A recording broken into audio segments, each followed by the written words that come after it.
Hello everyone, my name is Jordan Bird. I'm a student registered nurse anesthetist, and I had a special presentation I wanted to share with you guys, specifically on anesthesia pollution and waste reduction. And although it might not be obvious, in the past decades, we've seen more pollution and waste and trash ending up in all parts of the world, in our oceans, and concerns of our air being polluted as well. And although it might not be known,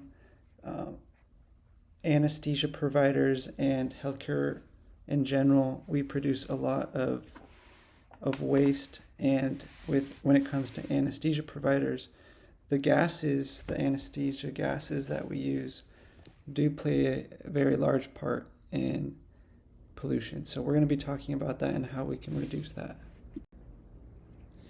So why does this matter? Anesthesia contributes to greenhouse gas emissions and medical waste. Volatile anesthetics are extremely potent greenhouse gases. In some, especially Desflurane, have thousands of times the global warming potential GWP of CO2.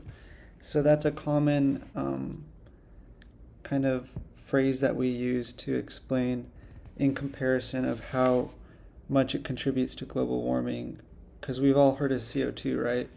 That's kind of what's produced as we drive our gasoline vehicles, and it's thought that over time, with the large amount of CO2 and different gases that are released into the atmosphere, that it can cause global warming and overall increased temperature in our Earth, which can then lead to changes in weather and disrupt our habitats and just lead to a poor quality of life and something that might become unsustainable.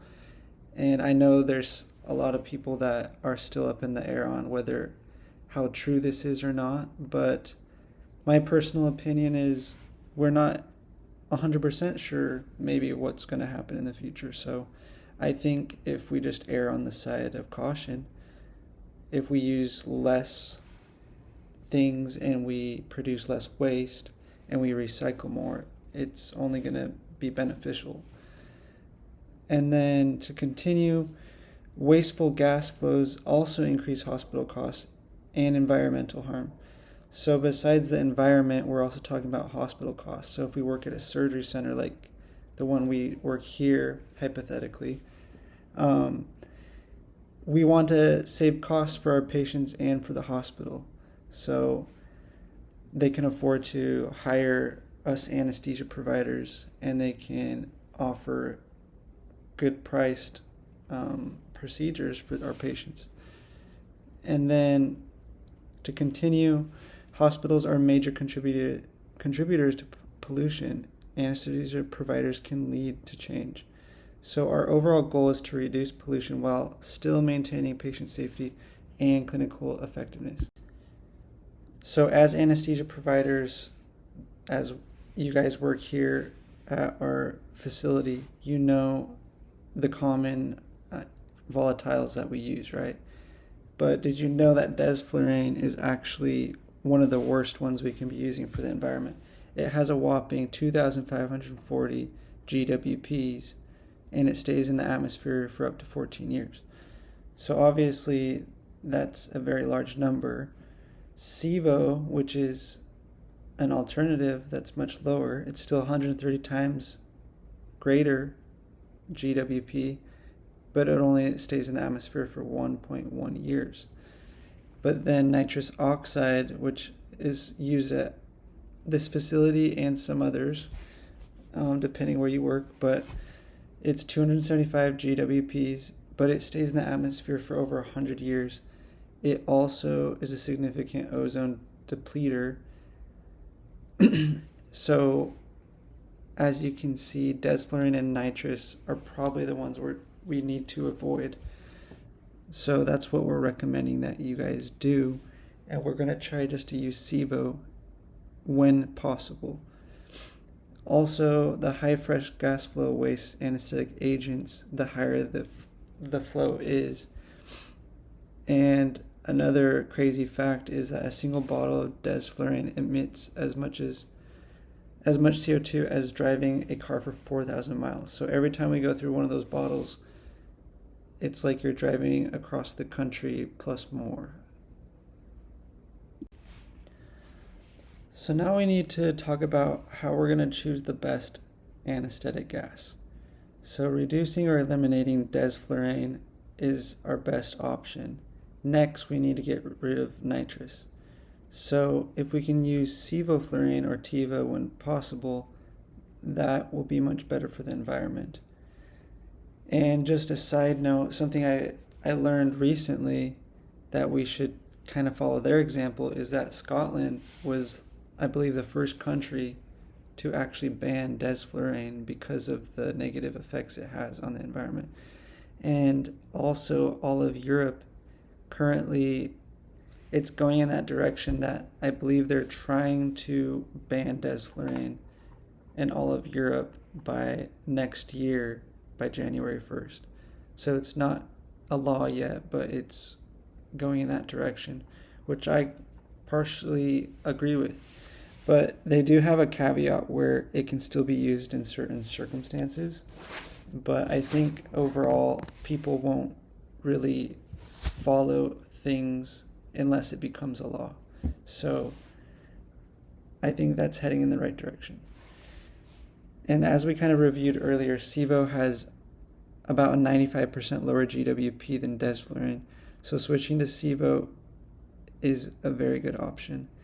Tiva with Propofol eliminates volatile agent waste totally because it's just in a liquid form. Although I will acknowledge that we're still producing like a man-made substance, and it's using glass bottles and plastic, and then we had to use plastic tubing. So I do understand that that comes at that kind of risk, but we can still try to recycle the plastic tubing and the glass bottles the best we can. And then regional anesthesia is also a great option because if you think about it, we can avoid using a lot of gases and even reduce the amount of total anesthesia that we use. And then, so our action plan is use Sevo or Tiva or regional and avoid Desflurane and nitrous. All right, so moving on, I wanted to ask you guys, how often have you been in a case and you look over and your flows are at 10 liters per minute? And I know we all might be chuckling, but it might happen by accident when we're just inducing and it's still left on, or whatever the case may be. Or we might just have left it on a kind of a higher rate throughout the case because we didn't know that we're actually wasting anesthetic. But basically, the higher the flows, the more anesthetic is being picked up and delivered into the atmosphere. So we want to do something called low flow anesthesia. So lowering our fresh gas will lead to less waste, but if we do it right, it will have the same clinical effectiveness. So reducing flows to less than 1 liter per minute when possible will definitely help.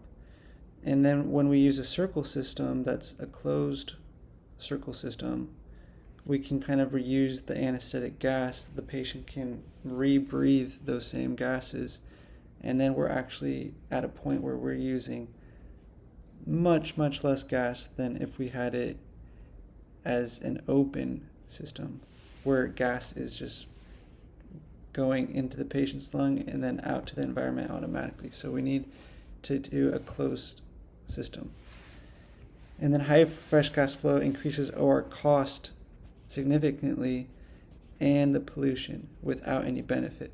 So it's kind of like leaving the hot water running at the highest temperature, even though we just need lukewarm for whatever we're doing, if that makes sense. So our action plan would be to use low flows during the whole case and being aware of that. And we can even use electronic medical record systems where hopefully in the future, if we can get this on board at our facility, we can make it so it alerts you when your flows are too high and remind you to turn them down. And even some AI systems in the future, we could see those help improving our cost savings and reducing our pollution. All right, next we're going to be talking about recycling in the OR. And I'm actually a very big fan of recycling, and I'm always for it, except with my personal research over the past years, it seems like a lot of countries have ran into problems where we're trying to recycle, and we've come to the conclusion that no matter how much recycling we try to do, it's not going to be enough. So, I mean, it is very helpful, but the overall consensus is that we need to produce less waste. So, when we're talking about working in the OR, I think having things available and readily at your reach is very important.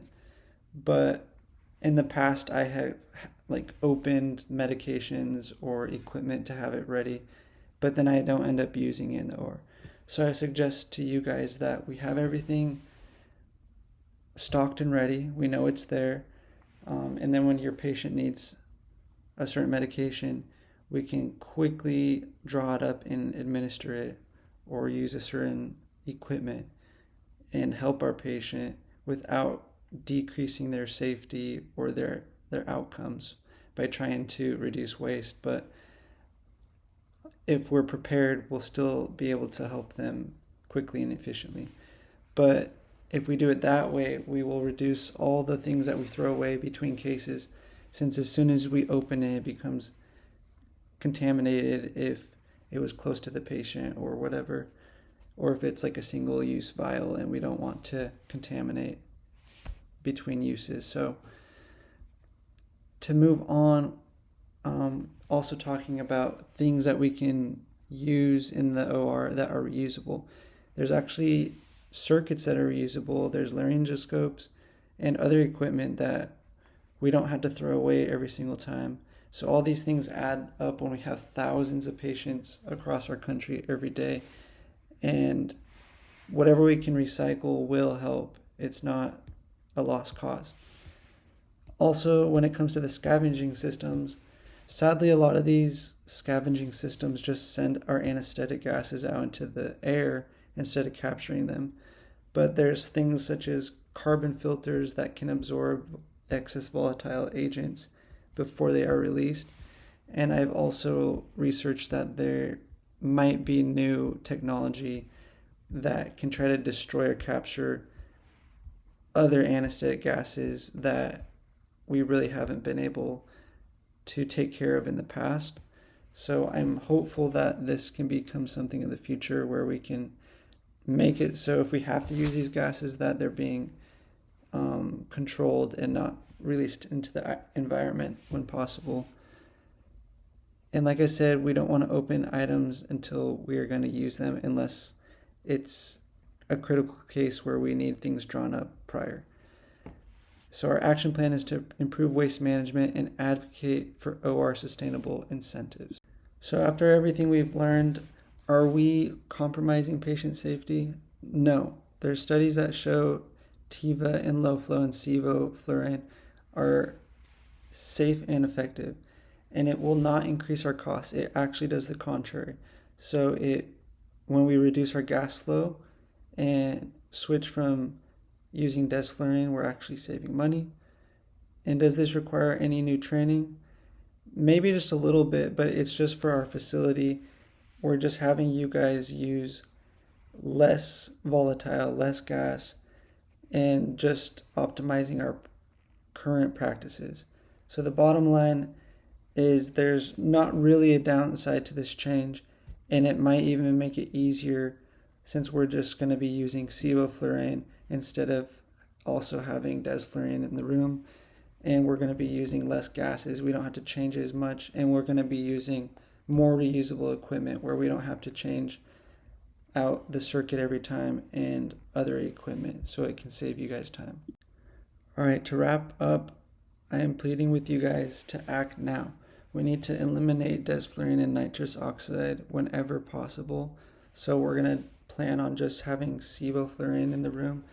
And we'll still have nitrous, but we just want to use those for our specific cases that require it. And then we want to use low flow techniques, and we're going to try to implement our EMR and future technologies to help us stay on track and use less volatile and less flows when we're able to. And we need to advocate for when we're in each of our ORs to recycle waste, help our fellow CRNAs recycle when we can, and to use less equipment if we're not going to be needing it for the case. And then we need to educate our colleagues, our other anesthesia providers, such as the anesthesiologists and anesthesia assistants and the anesthesia techs even. And we need to all be on the same team and have the same game plan to help reduce our waste. And together we can provide a much safer and excellent anesthesia care while helping our environment and reducing our footprint. And that is my presentation. Thank you, and let us know if you have any other questions. And in case anyone needed them, here are the references.